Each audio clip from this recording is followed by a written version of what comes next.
In therapy, I've recently been talking about this fear of success and how it kind of shows up as like underachieving. Brief story of Erin in high school. Senior year, my theater teacher director put me in as the White Rabbit in Alice in Wonderland. And the White Rabbit got some lines, okay? For me, at the time, I was like, oh my God, this is basically a lead role. But also, there was this immense fear and overwhelm that happened. And basically, I just never learned my lines. I was so embarrassed. I made up this lie that like my aunt had died. But then my mom went in and was like, no, her aunt didn't die. And you know, thanks mom, thanks.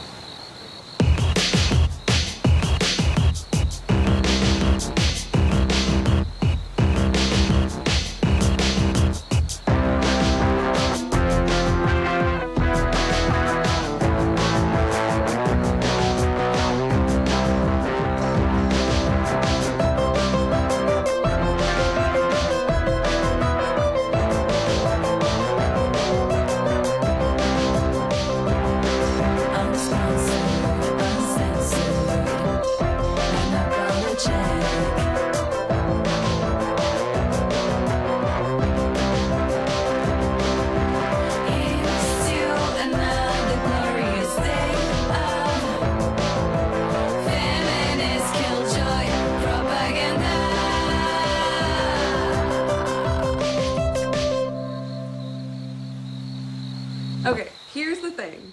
I want people to be able to do a search online when they're typing in feminist response, feminist media, outdoor industry, because that's exactly what I was typing in to the search bar back in 2015, 2014, well, yeah, like 2014, well, maybe even earlier than that. So like I got started in climbing in like 2012, and I couldn't find any media that was about stuff that I cared about or that I wanted to absorb and consume when it came to the outdoor industry. I mean, there were some people who had feminist blogs out there like Georgie Abel, but there wasn't like anything in like the mainstream media.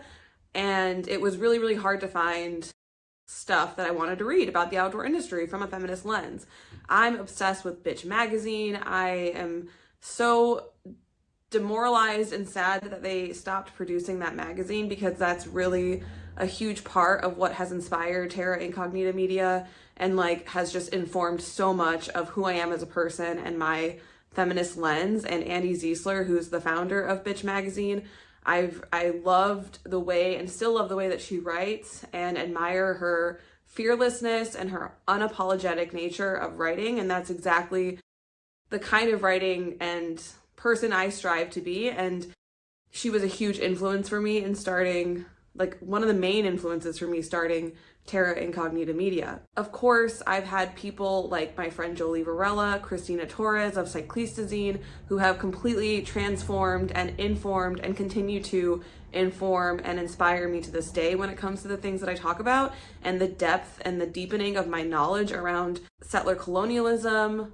around white supremacy, around ongoing genocide on Turtle Island, and also Erica Hart and Ebony Donnelly and all of my friends and community members who I've come across in the outdoor industry who are not white, who are people of color, Black people, who have continually helped me to learn and unlearn how systems of oppression show up in the outdoor industry, in ourselves, in our behaviors, and beyond. And of course, reading and learning from Audre Lorde, Angela Davis, Bell Hooks, Toni Morrison, James Baldwin, Ta-Nehisi Coates, so many Black writers, educators, Black feminists, and anti-racist educators like Kenya Budd, who is a diversity, equity, and inclusion consultant in Portland, Oregon, who had a massive influence and massively transformed my understanding of the construct of whiteness and helped me to start my journey of unlearning my attachment to the construct of whiteness, and got me going on looking in the mirror and trying to understand, like, what does it mean for me to be white? What is my relationship to whiteness? And really interrogating that. So it's through all of these influences that Terra Incognita Media is what it is today. and I'm continually studying, continually researching, continuously thinking and reading and writing and wanting to apply all of these things that I've learned and apply this feminist lens to the outdoor industry, to things like Alex Honnold and what he's doing on a tower in Taipei, and what the Access Fund is doing, what the American Alpine Club is doing, what's going on in the national parks, what's going on with land back. I want to apply a feminist lens to all these things, and I've been working for the last 10 years on doing that. So why am I here on Patreon inviting you into this space and choosing this platform? Well, I started, like I said, Terra back in like 24. The idea of Terra came about in 2014, and it became a thing in 2015. And since then, I've been going back and forth, and as any entrepreneur will tell you, been trying and testing and throwing spaghetti at the wall, trying to figure out like what is the best platform for Terra, what is the best platform for me to share what I want to share with you all. And also to keep this platform sustainable, meaning that like I need to make money, I need to make an income doing this, because it's really hard to work 3 different jobs and create quality media. So I know that it's important to have a dedicated website, so we're always going to be on Squarespace. That is like the main hub, terraincognitamedia.com. And I, like I said, want to make sure that when people do a random online search to find feminist content, feminist theory, and the outdoor industry, that they land on Terra Incognita Media. That is the ultimate goal. And I don't want it to like get buried underneath like all of these other random things that are called Terra Incognita.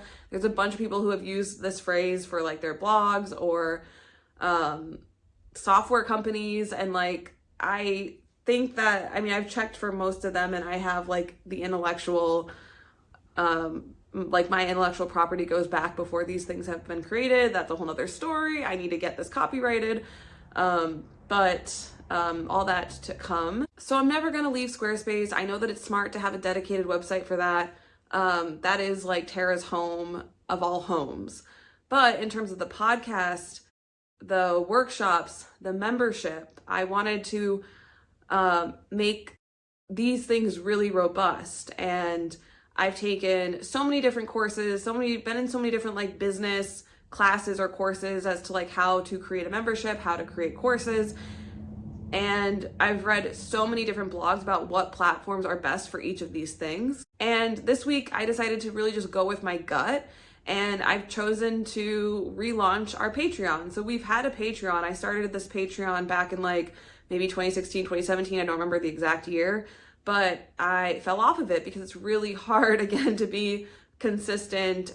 And when I've been working like a bunch of different jobs. And also we launched the workshop in early 2020, and I really put all my time and energy into getting that going and gaining momentum on putting out a workshop often twice a year.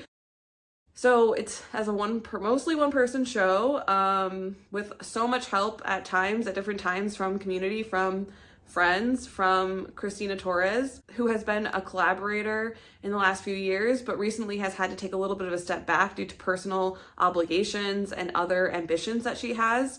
I do hope that she is able to come back and collaborate with me more on this, and she's always welcome to come back, and I love her so much. But I'm also really excited for her to pursue the different projects and different avenues that she's been wanting to explore. So it's mostly me, and it's just been really hard to figure out how to do all these things at once. I have so many big dreams and so many big goals for Terra, but of course everything takes 3 times longer than you think it will when you are an entrepreneur and when you're a creative. So I decided to, like I said, go with my gut, and I'm going to be ramping back up on the Patreon. And I've tried Podia. The Podia platform is where we host the workshop. And that's been great for those things, for like the courses, for the workshops, for like the digital downloads that we do, for the zine that I've put out this year or last year. But it's not the best place for a membership. They do have a membership option, but I really, really, really deeply desired an app, because for me personally, like I've subscribed to Patreons, and I love when people have, the people that I subscribe to, I love when they have an app that I can just get in and look at the stuff, and it's like a dedicated feed through my phone, through the app. And I just really, like, Podia doesn't have that, and that's what I really wanted for Tara, because I want it to be sort of like this more intimate space, and where I can be like even more unfiltered and unhinged in the things that I want to say and share with you all. And I think like having like a secret or unfiltered, more so space for me to share with you all would be really cool. And so I decided on Patreon. And also, like, a huge reason why I kind of fell off of the Patreon bandwagon back in the day is because it takes a huge chunk out of your income. So like the percentage gets higher, the more they take out more money, the more that you grow on Patreon. So a lot of people that I was learning from, they were kind of saying like, yeah, it's not the best platform because you're going to get a huge chunk taken out. But I just, you know, after so many years of like absorbing what other people are thinking, what other people are doing, I really had to sit with the fact that like, what do I want out of a platform? What are the things that I want to prioritize? And to me, like, making it an easy and accessible thing for y'all to access, like Patreon makes it really easy and accessible to access like a private podcast kind of situation. And I just really wanted that. Like, that is the kind of experience that I want to have on my end as a user of Patreon, or of a user being in some kind of a membership where you're like a subscriber. And also as the creator, I just feel like it's going to be a space where I can more easily upload videos, upload extended edition thoughts, and I feel like it's a more intuitive space for something like this. So I'm still keeping the Podia platform because it's the best place to house, in my opinion, right now, the workshops, the courses. But for us to be able to like go deeper and to talk more in a more intimate way and really build a community, like I figured that Patreon is kind of the best platform for that right now. And I think like another aspect to why I haven't gone full force into a membership and really pushed for it is not only because I've had like a million different jobs, working in restaurants, working as a nanny, working as a teacher, working as a climbing gym instructor, working at a ski shop, working in restaurants, the list goes on over the years. I've always really wanted to be in real community with you all. But in therapy, I've recently been talking about this fear of success in a way, and how it kind of shows up as like underachieving. So I'll take you back real quick.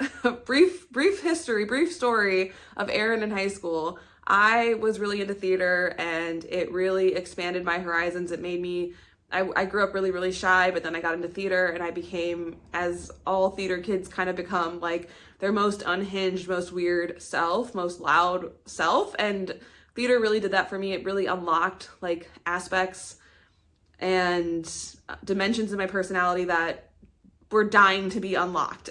So I'm so grateful for theater for that reason. And I was never like the best actress. I really wanted to be an actress when I was growing up. Like, my dream was to like be in Hollywood. But that was never gonna happen. I'm not like any kind of good. I'm not a Hollywood actress, but I really wanted to be in high school. So I would audition for the plays, and I would often be cast as like an extra, which was really fun. But senior year, my theater teacher director put me in as the White Rabbit in Alice in Wonderland. And the White Rabbit got some lines, okay? Got a lot of lines. And for me at the time, I was like, oh my God, this is basically a lead role. So I was really excited, but also there was this immense fear and overwhelm that happened. And so basically I just never learned my lines. I didn't work on them. I was completely avoidant about it. I was too overwhelmed by the task. And I am really sad for my younger version of myself, because I ended up getting kicked out of the play. Like, she said, you can be one of the cards, because there was like a dress rehearsal or something like that, or I forget what they call it, but it was one of those practices where like the first practice where you go off script basically. And it was very clear that I did not know my lines. I had not memorized my lines at all. And I was so mortified. I was so embarrassed.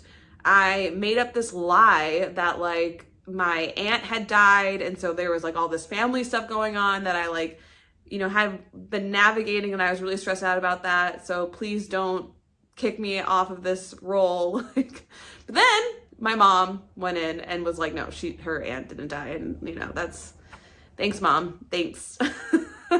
But I ended up just like I was just too embarrassed to like be a part of it. And I was really upset and confused. And then like, like why did I sabotage basically myself when it came to this like role? And I was talking about that in therapy recently. And it was like the pinnacle of my like theater career, of like my high school experience. And I completely botched it.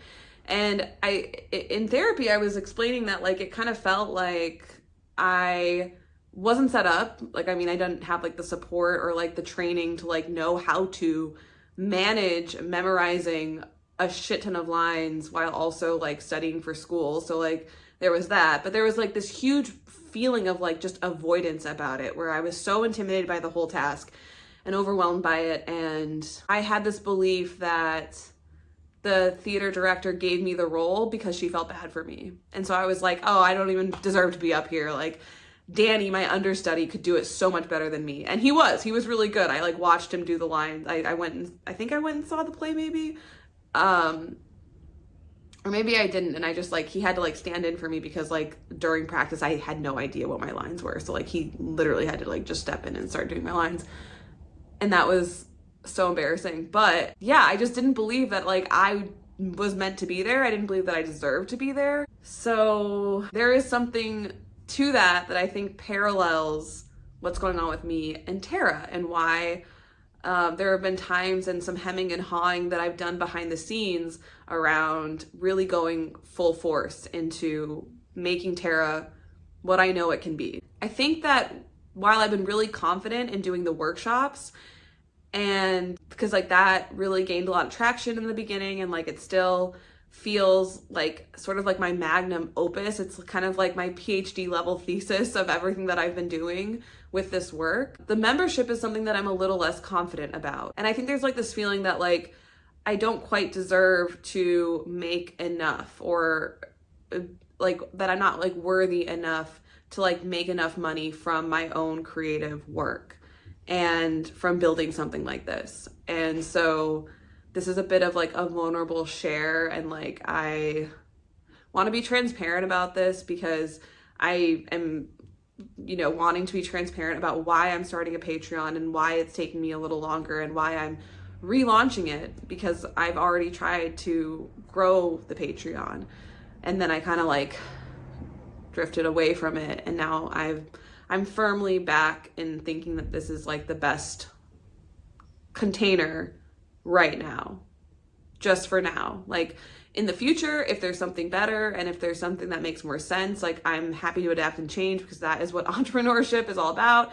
And I don't know, like, as Tara grows, maybe there'll be a different platform that'll be better, but for right now, this feels like the best container. But there is this like sort of voice in the back of my head, that this subconscious feeling that like, okay, I'm not even like worthy to be like making a solid income from this work. So that's definitely something that has held me back. But there's also this concept I've always resisted of being like a content creator, like the concept of being a content creator and like making content kind of like on a wheel, the wheel, I don't know what I'm trying to say, like the wheel of content creation, like the rat wheel, that's what I'm trying to say, I think. But I've just kind of been resistant to that because I don't see myself as necessarily like a content creator. I mean, that's a totally fine thing to be. But for me, I feel like it trivializes and diminishes the work that I'm doing. And I do a lot of research. I'd like to have a lot of complexity in the work that I do. I know that like the things that I want to talk about and the things that I kind of want to work around in my brain and like mold and like share and talk about with you all is stuff that can't be really deduced to just like content creation. And creating, writing, researching, editing, publishing, all of this, it takes so much time and so many calories and so many days upon days and hours and weeks. And like I said before, like it always takes 3 times longer than you think it will. So that's something that I've kind of that's taken me some time to figure out too, is like, how do I show up in this space? Like, how do I make it so that it is sustainable for me and that I can still honor myself and the work that I'm doing and not fall into the trap of just like content creation where I'm just like, I don't know. It's just been something that I've been really trying to wrestle with and think about, is like, I don't ever want to do like a trend for the sake of a trend. And so then how do you make content and be consistent with it and reliable with it without burning out, without feeling like I'm just making content for the sake of content, quote unquote. Like I never want that to be the case. I always want it to be meaningful and quality based, even if it is like a 2-minute video. But of course, you know, I can talk for a long time. So when will I ever make a 2-minute video? Yeah. But yeah. And so then the main, and then like a great huge factor as to why I'm also relaunching this right now is because I recently got fired from being an art teacher for teaching about Palestine in the art class. And I was teaching the children about watermelons and watermelon art, resistance art, and how watermelons are a symbol of resistance and liberation for Palestinians. And so I got fired. I got fired for that. I really thought that I was gonna like go into that role and be like fully dedicated. It was a full-time role. I was getting paid shit, but I loved the kids and I was really excited to like create a curriculum at this seemingly progressive school. This school promoted itself on anti-racist values. And so I really thought that like I had found my place for a bit. And yeah, so I'm pretty positive, as I have been for a long time, that I am not employable. I cannot be employed. I've gotten fired from almost every job because I can't be shut up. Like, I will point out the fucked up things. I will point out the oppressive behavior, the racist, sexist, transphobic, fatphobic sentiments or behavior or norms, and then I get pushed out. I get blamed, I get fired, and I know that this is not a unique experience. It's just become so apparent to me that I am not cut out to work for anybody else. So I am going full force into Patreon, into Terra, which has always been my dream anyways, is to just make this my main full-time thing. I am just so dedicated to creating a more wide, more in-depth, more robust array of media for the outdoor industry that doesn't just center white, male, bro-y, conquest, adventure narratives. The bro-y shit is still happening, and I feel constantly called to poke a hole in it, to be the wet blanket of the outdoor industry. That is what I think I was born to do, is just to be the wet blanket of toxic masculinity. You know what I mean? I really want this to be a space where I can really connect with you all about what's really going on and use this space to formulate and deepen my ideas, my learnings, all of this stuff. Like, I want this to be a space for that, and for us to be able to go even deeper than what I share on the public podcast. Also, as like a Scorpio moon, Venus, Pluto, I have a stellium in Scorpio. I'm a little bit nervous about sharing myself and my thoughts more vulnerably in this space. And that's why I'm also choosing Patreon, because I feel like at least those who really want to hear what I have to say and who really want to hear what's going on in my head and my heart, there will be some kind of like an exchange for that. And hopefully you're in solidarity with me and not hate following, but I expect there will be some of that. And I will be happily blocking and kicking folks out of this space with a swiftness if I smell even an ounce of oppressive thinking, oppressive comments, oppressive behavior. Because I'm trying to make this space a safer space. Of course, there are no safe spaces, but I am striving to make this a safer space. A huge motivating factor for me continuing to stay steady with Terra and not give up either is the fact that journalists are under attack right now. Content creators like on the left are under attack right now. I mean, This has always been true, but especially recently with the rise and intensity of fascism, which again, we've always lived in a fascist state, but it's just become more amplified in the last few years. And after Don Lemon and Georgia Fort, two Black journalists who were just doing their job, got arrested, but then subsequently released, this is censorship. And Raven Schwam Curtis is somebody who I follow on Instagram and is an incredible journalist and content creator. And she's been talking about how the government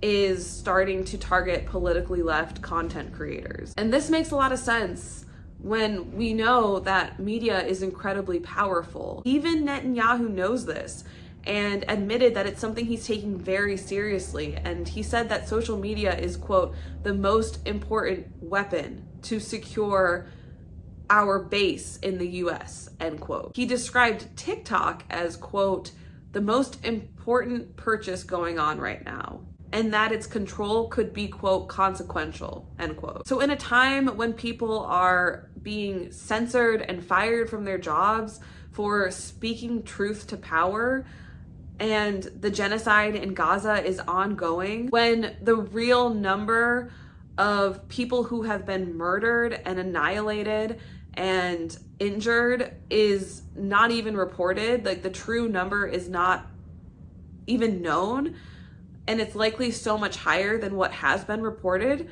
because there are so many people under the rubble, and also because mainstream media doesn't want to report about these things. It's so crucial that independent journalism is supported and is created, and that independent content creators continue to make their work. And so as somebody who provides an independent platform, an independent feminist response to the outdoor industry, I consider myself an independent media outlet. The goal is to continue to be able to do that in a sustainable way. And that's where this platform comes in. That's where your $5 subscription helps so much to keep this work alive. This just seems like the best place to have a safer space, a safer community where we can really get in on a deeper level with each other. We can really build community in the ways that I'm craving to build community. And also, I want to tell you about the time that I talked to Tommy Caldwell.